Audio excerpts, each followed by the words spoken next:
Bismillahirrahmanirrahim. Ikaw ba ay mayroong mga pangangailangan, mayroong problema, mayroong pagsubok?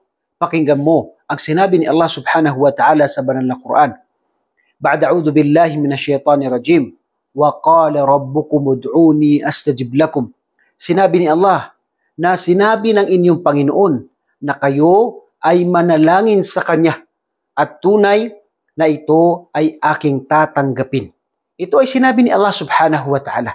Kaya narapat lamang na tayo ay manalangin sa Kanya. Dahil ito ang Kanyang sinabi. Manalangin tayo sa ating sala, sa ating sujud. Pagkatapos ng sala, tayo ay manalangin kay Allah subhanahu wa ta'ala. Pangalawa, ay tayo ay magtiwala sa Kanya ng buong buo. Ito ang karamihan na wala sa atin.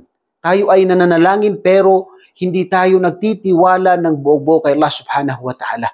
Sinabi ni Allah, وَمَنْ يَتَوَكَّلْ عَلَى اللَّهِ فَهُوَ حَسْبُهُ. Sino man ang tunay na magtiwala kay Allah subhanahu wa ta'ala ay sapat na si Allah sa Kanya.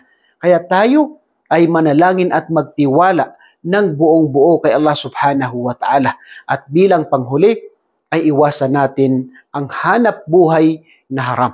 Dahil kabilang ito sa dahilan kung bakit hindi tinatanggap ang dua, panalangin ng isang tao kapag ang kanyang hanap buhay, ang kanyang inumin, pagkain, ang kanyang sinusuot ay ito ay mula sa haram.